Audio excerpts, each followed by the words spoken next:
Hi everyone, this is Ryan Schambers on another analysis. Today's analysis is about Nihilego, or Nihilego, whatever you want to call it. But it comes from nihilism and ego. So people like to call it Lego. Anyways, this jellyfish is actually pretty good, especially nowadays with the game kind of centralizing. I think a lot of other people say it's not centralizing, but I feel like it is.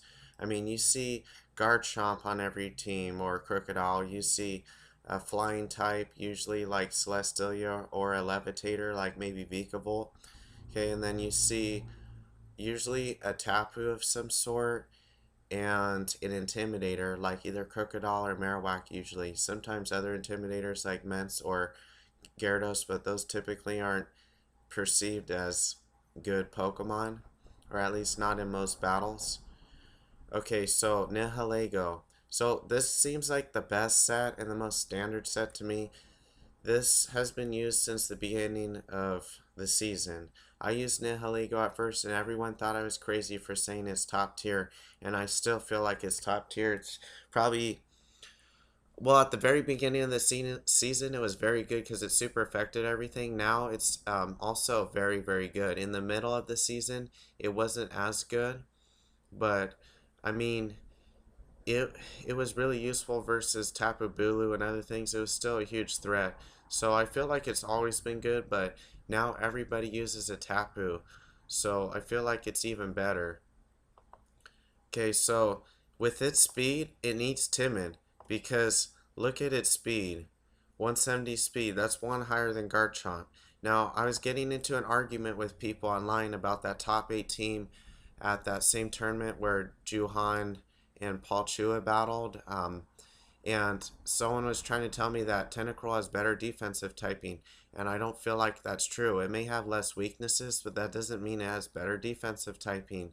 You have to go with what is common in the metagame and things like that. You can't say, oh, because it has, let's just say, 3 weaknesses compared to, I don't know, 4 or 5 weaknesses, that Tentacruel is automatically defensively better. No, it's not. You have to look at its stats. Its stats are pretty similar to Nihilego, but Nihilego isn't weak to electric, and that's a pretty common move with Tapu Koko, especially considering that you want to stay in versus it and Sludge Bomb it, not have to chicken out like a Tentacruel and just run away. And okay, let's just look at Tentacruel stats. I'm going off on a tangent, but it just annoys me when people who are not competitive battlers wanna make arrogant comments about how this Pokemon's so good, or you don't know why so and so used it. I do know why so and so used it.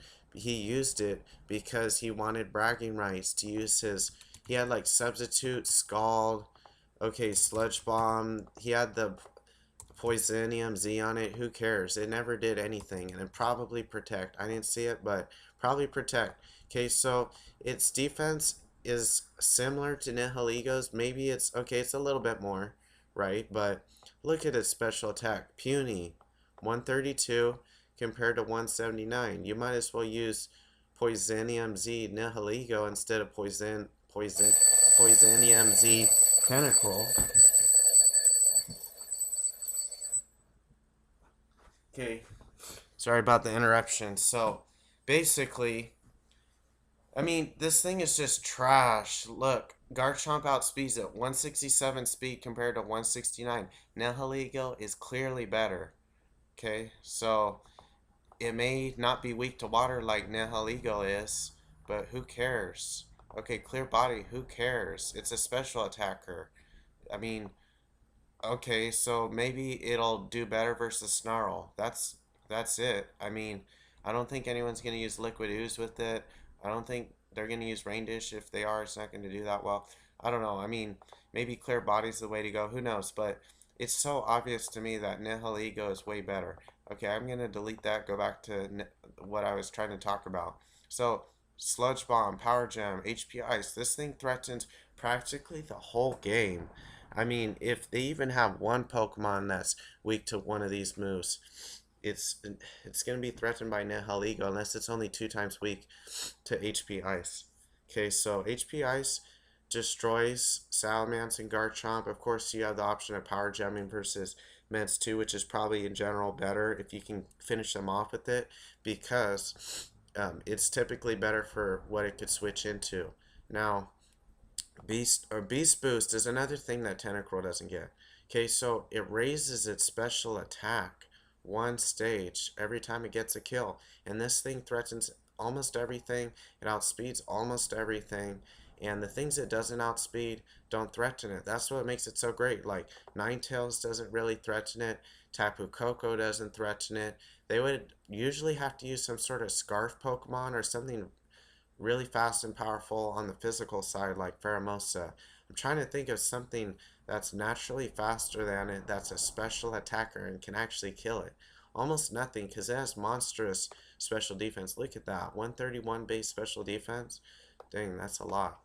Okay, so Expert Belt is another option, but it doesn't do as much damage. And yeah, it doesn't get the Life Orb recoil, and it could be used if you already used Life Orb and you're trying to get around item clause, but the thing is I've noticed from all these Nihilegos in tournaments that there's not a lot of them, but when they are used, the neutral damage does matter, because sometimes you need to Power Gem a Celestelia or another Nihilego or Sludge Bomb a Porygon 2. Out of the Nihilegos I've seen, like Juwan's one, it shows that it's a great Pokemon. It's underrated. Okay, so Expert Belt's an option. Focus Sash is an option, but in my opinion, you need to get the kills to get the Beast Boost and to finish them off before they hit you. Because if you don't use Expert Belt or Life Orb, then they're pretty much for sure going to survive almost all your hits and just hit you back. It's like, why not just use a boosting item, kill them before they kill you? I don't see what the big deal is. I mean, Sash is good sometimes, because sometimes they have 2 things that threaten Nihilego, but in that case you should probably either protect or switch, or kill one with your ally, and I don't know. I mean, it's probably just switch at that point, but you should probably not lead it if you think that's going to happen, or something like that. Nihilego is usually better in the back because they can't switch out, and I like Beast Boost in the back in general better, but it can actually be a very good lead as well to offensively pressure things, force them to switch, and things like that. And it's also immune to Sandstorm and Poison, unless they have Corrosion or something. Okay, so these are pretty much all the ways to use it. Let me go to the damage calculations though. I'm not going to include some of them that I kind of wanted to include, but I don't want people changing their EVs barely to beat a Nihilego. Okay, so I'm not worried about them changing their EVs on certain Pokemon like Garchomp, which is what the HP Ice is meant for primarily, and maybe I mean things in general, you know, like Crocodile, Mance, but primarily is to get the knockout on Pokemon that are 4 times weak to it. Otherwise, normally people don't use hidden powers. Okay, so this one doesn't one-shot the max special defense Feeny, but it gets pretty damn close. I mean, it can actually 43.8% of the time to a max HP Tapu Fini. So even if they're using the bold one, I mean, this thing just can kill it. Okay, so let me go to the next one. No, I need to change Life Orb to Expert. Wait, hold on. Okay, so Life Orb, Power Gem, for sure once shots in Arcanine. So the main Pokemon you're probably going to be using it for that are really common are Garchomp, maybe kind of Salamence, but not really. It's the Pokemon that are used by good people almost all the time are Garchomp, Arcanine. It's the possibly Tapu Leles, Tapu Finis, all the Tapus. They're all weak to poison. Okay, so Sludge Bomb's going to do a ton. Now, if you change this to Expert Belt, it won't do as much, but you could still get the knockout. See, so that's why certain people like it. But if you look at some of Juwan's battles, versus other people like maybe Paul Chua or anybody really where he uses Nihilego, which is actually great with Torkoal Lilligant because you don't have to use Earthquake, and it's a good move to get a super effective hit on like Vikavolt too and other things, bug types, rock types. Okay, so let's see if it still gets the kill on Garchomp with HP Ice, and it does. See, so I thought of Expert Belt actually way before Juhan did. I mean, maybe he did think about it, almost the beginning of the whole season, but it doesn't really matter who invented it at this point. The point is that Expert Belt can get the kills without the recoil, and you don't have to use Life Orb if Item Clause is an issue, but generally, I'd recommend Life Orb. Okay, the recoil doesn't seem like a huge deal to me. I rather do hard damage to everything, even things I hit neutrally, and 30% is better than 20% boost. Okay, so it looks like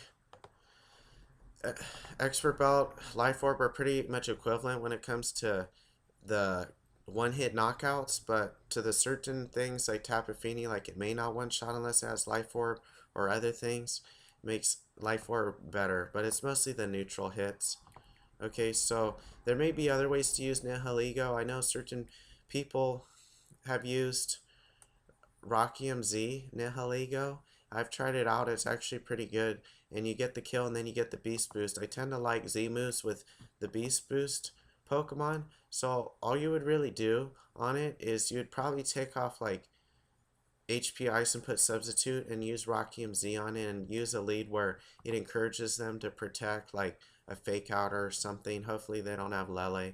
You don't need Sub just because you have the Z move, but you could, or you could just not use it. But Sub can be really good to set up on them sometimes. Since you threaten them so much offensively and they assume it's Life Orb, Sub could really get the drop on them, and they still don't expect it's Rockium Z necessarily after that, unless they've seen it lots and lots of times and they just happen to guess right. Okay, so this concludes the Nihilego analysis. I think we're going to see a lot more Nihilego in the future. Okay, stay tuned for the next video.